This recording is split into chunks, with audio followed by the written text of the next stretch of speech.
Сәлеметсіздер ме? 6 сынып оқушылары.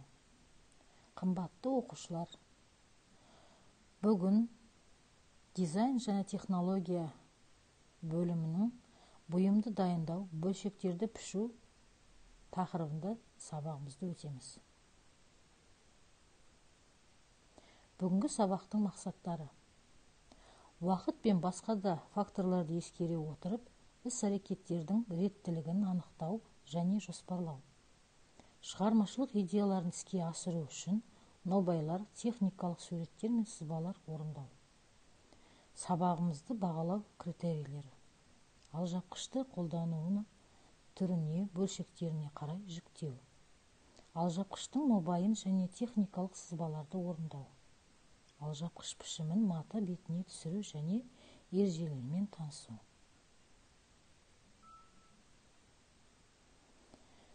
Сабақ мақсаттары: алжапқышты қолдануының түріне, бөліктеріне қарай жүктеу. Алжапқыштың нобайын және техникалық сызбаларын орындау. Алжапқыш пішімін мата бетіне түсіру, ережелерімен танысу.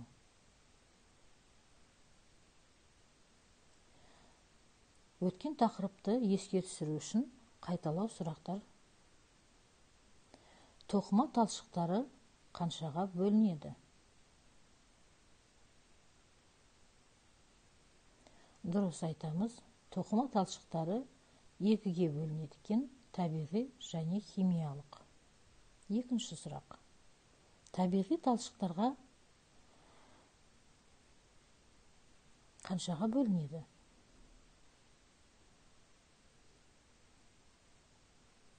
Дұрыс айтамыз. Табиғи талшықтар 3-ке бөлінеді екен: өсімдік тектес, жануар тектес және минералды. Үшінші сұрақ: алжапқыш тігуге қандай маталарды қолданған дұрыс?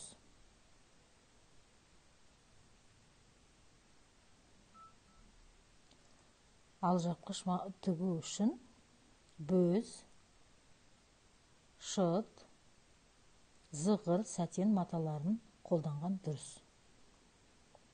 Төртінші сұрақ: матаның оң және теріс беттерін қалай анықтаймыз?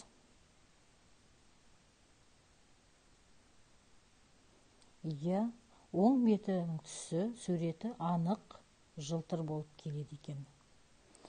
Бесінші сұрақ: өлшем алған кезде сақталатын ереже.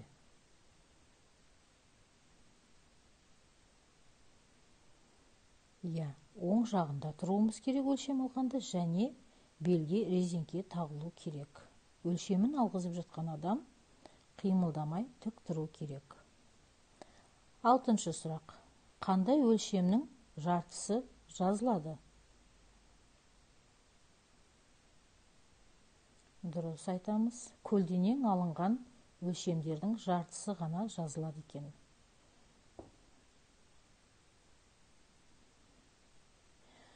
Ал қолдануына қарай киімдер 3 түрге бөлінеді екен.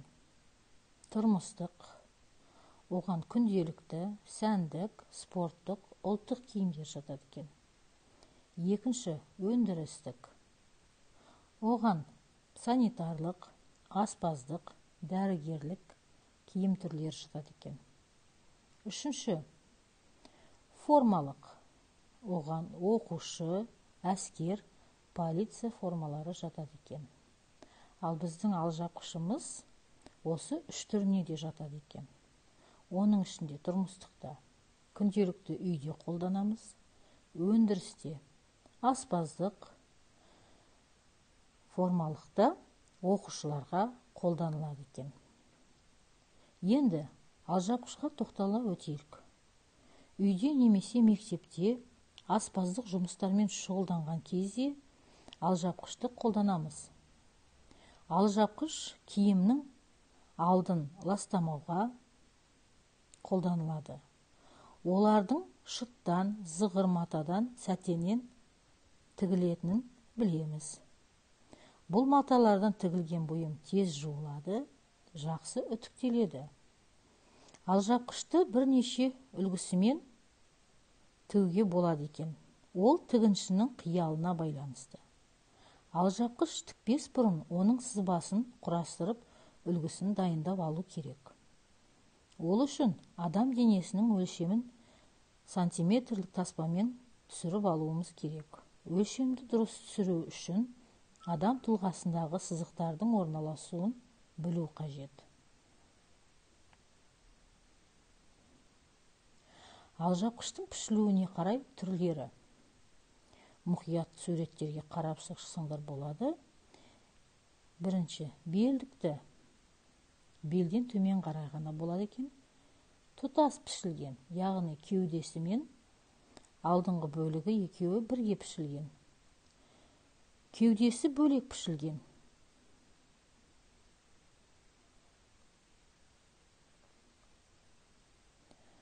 Алжапқыш қолдануына қарай бірнеше түрге бөлінеді екен. Ол үй шаруасында, сәбиге, оқушыға және өндірісте қолданылады екен. Алжапқыштың бөліктері. Алжапқыштың бөліктеріне аспа бауы, белдік, жапсырма қалта және алжапқышы жатады. Алжапқыш қолдануына қарай кейде бас киіммен бірге қолданылады екен. Ол көбінесе асханада, өндірісте қолданылады. Жұмбақ. Киім деуге жатпайды, киімді кірден сақтайды. Алжапқыш. Бірінші тапсырма. Кестені толтыр. Алжапқыш туралы не білесің? Түріне қарай, пішілуіне қарай, қолданылуына қарай, бөліктеріне қарай жікте. Кестені дәптерге толтырамыз.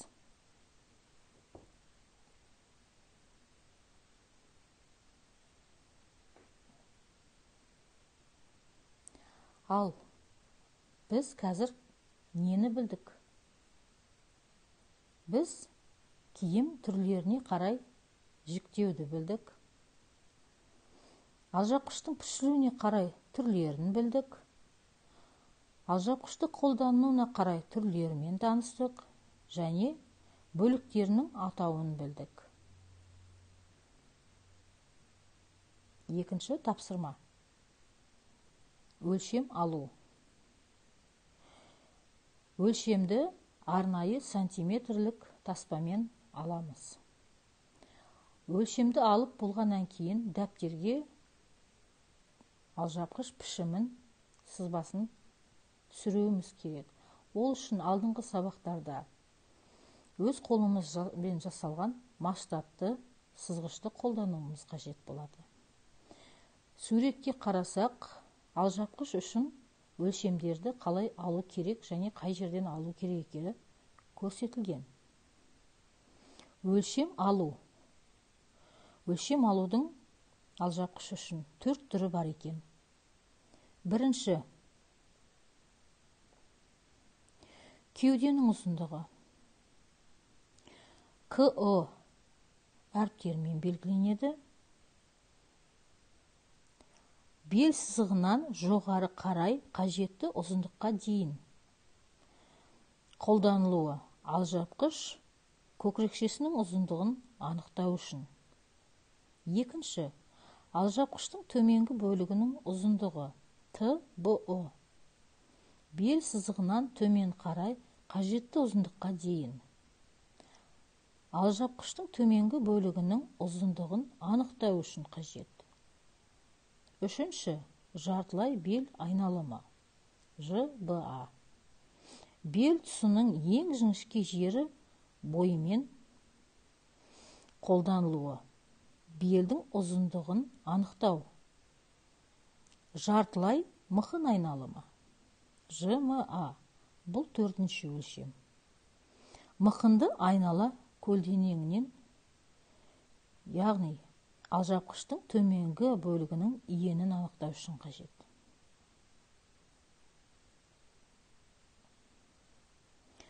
Үшінші тапсырма. Тұтас немесе кеудесі бөлек пішілген алжапқыштың сызбасын сызу.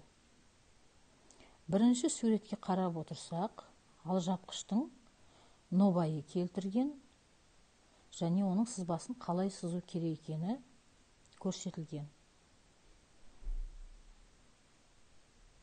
Алжапқыш пішімін матаға түсіру ережесі. Алжапқыш пішімін матаға түсіру. Бірінші суретке қарасаңдар, матаның ені 90 см және одан көп болған жағдайда пішімдерді қалай орналастыруға болатыны көрсетілген. Екінші суретте матаның ені 80 см болған жағдайда пішімдерді қалай орналастыру керек екені көрсетілген. Яғни, матаның енінің ұзындығына байланысты біз матаны қалай үнемдеу керек екенімізді білгеніміз жөн.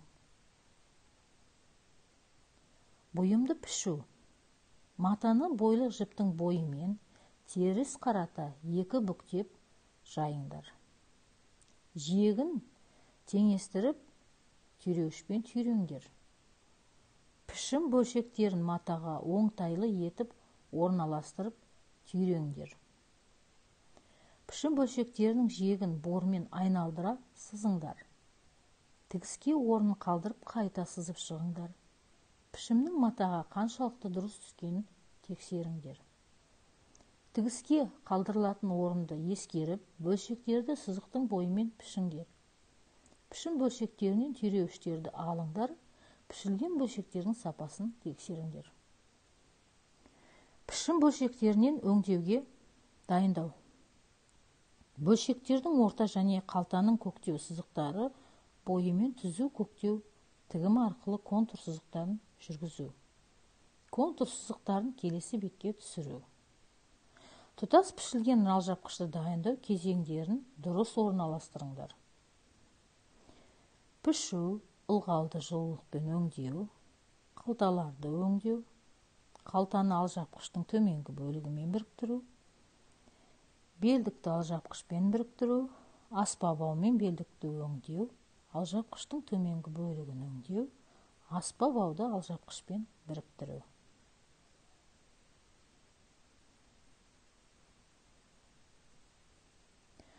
Ал біз сабақ барысында нені білдік, нені үйрендік?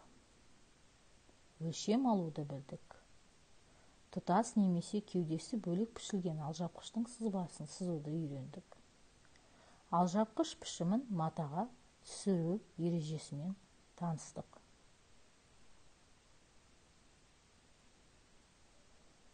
Рефлексия. Бүгінгі сабақтан мен ештеңе түсінбедім. Тапсырманы орындай алмадым. Мен кейбіреуін түсінбедім, бірақ мен тырыстым. Оқу материалдары толық меңгердім. Яғни оқушылар, бүгінгі сабақты қорыта келе, өз білімдеріңді қалай жеткілікті болғанын бөліссеңдер болады. Кімге не түсінікті болды, кімге не оңай болды, кімге әлі де үйрену керектігін айта кетсек болады. Үй тапсырмасы: жұмысты аяқтау. Назарларыңызға рахмет.